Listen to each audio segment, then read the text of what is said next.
السلام عليكم خواتاتي، مرحبا بكم في القناه. نتمنى تكونوا بخير وعلى خير وانتم كتشوفوا هذا الفيديو جديد في القناه. اليوم جيت وجبت لكم وصفه زوينه، كيكه اقتصاديه، ما غاديش لكم بزاف. كيف ما كتشوفوا المقادير زعما راه روعه، كتجي منفوشه ورطبه وهشيشه وغزاله. جربتها عدة مرات، صدقت ليا وقلت اليوم نجي نشارك معكم المقادير. كيف ما كتشوفوا انا غندير المول غير الصغير، غندير نصف كاس زيت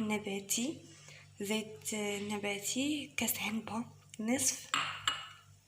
نصف كاس زيت عنبه، كذلك سكر سنيده، 2 بيضات درجة حرارة المطبخ ما يكونوش باردين، وقشور حامضة محكوكة كنسمو بها، او ديروا الفاني، ديروا دانون.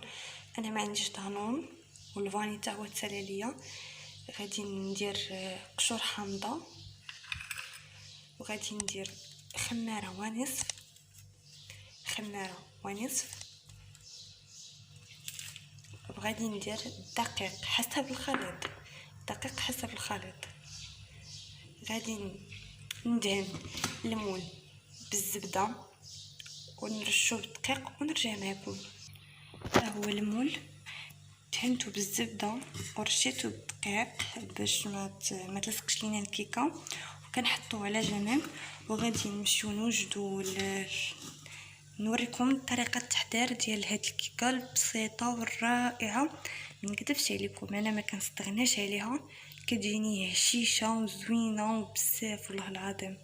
انا نوريكم الطريقه ديال التحضير ديالها سهله جدا. كيف ما كتشوفوا مونيكس غادي نديرو فيهم 2 بيضات على درجه حراره المطبخ، 2 بيضات. غادي نديرو ديك نصف كاس ديال السكر سنيده كنت قلت لكم، كذلك نصف كاس ديال الزيت النباتيه،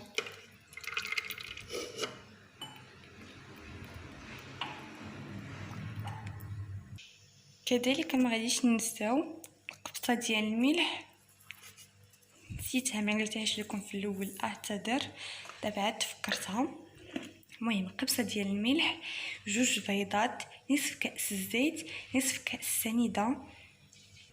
كيف ما كتشوفوا الخليط هو طحناه، شوفوا كيفاش كيجي طحناه، ما درناش فيه الخميره الكيماويه، الخميره ديال الحلوه ما درناهاش، وما درناش حتى الطحين، وما درناش قشور الحامض. الا ما كانش الحامض عندكم، انا ما كانش عندي، كنت ندير فيها دانون، لكن دابا ما كاينش. كتعرفوا الحجر الصحي نعديوه اللي كان، وحتى الفاني ما كاينش عندي، عديت بقشور الحامض.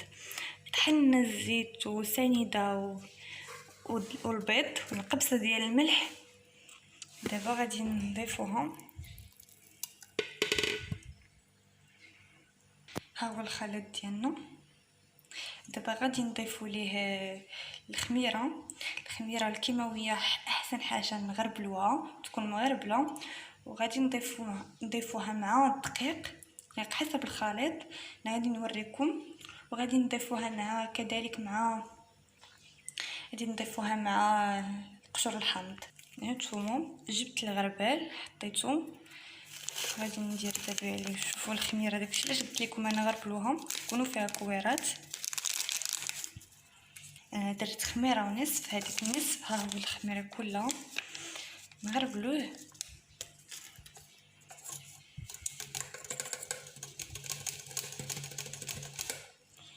ندير لهم هكا،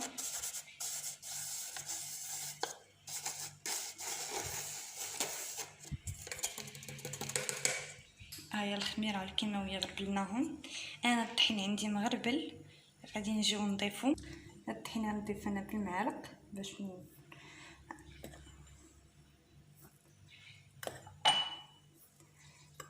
دابا غادي نضيف الحامض. ضفت الحامض و3 المعالق الطحين، غادي نحرك وغادي نشوف واش باقي خاص نزيد ولا لا. الخليط كيف ما كتشوفوا. هانتوما ديك 3 ديال المعالق اللي درت صافي، 3 المعالق ديال الدقيق ما زدتش ليها. دابا غادي نخويها نديرها في المول.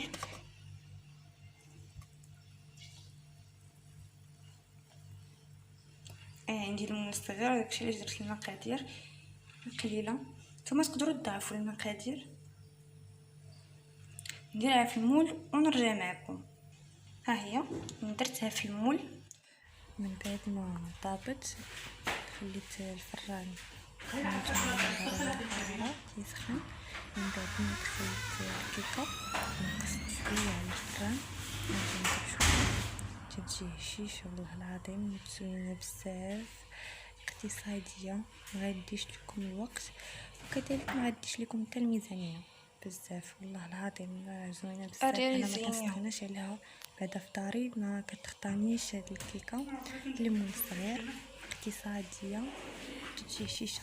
هانتوما تفتح بالهش ديالها والله هشيشه بزاف. كنزينوها حسب الرغبه. انا هنا غادي نزينها بالكوكا الرقيق الجوده ممتازه والعسل الحر، كنزينها بهم بجوج. نتوما حسب الرغبه. تندهن الكيكه بالعسل الحر. المهم نرشها بالكوك، زوينه بزاف. كتجي زوينه، تقدري تحطيها للضيوف تاعك مع كاس تاع اتاي، تقدري تاكلوها في الفطور كشكروط. كتجي بعدا غزاله. انا بعدا ما كنستغناش عليها في الدار بتاتا، دائما موجوده عندي. زوينه ونتمنى تكون نالت اعجابكم، حيت بصح تستاهل التجربه. ها هي نقسمها لكم، راه باقا سخونه باش تشوفوا كيفاش كتجي من الداخل. تجي زوينه. نتمنى تكون نالت اعجابكم. ما تنساوش اشتراك وتفعيل الجرس باش يوصلكم كل جديد. وشكرا لكم بزاف.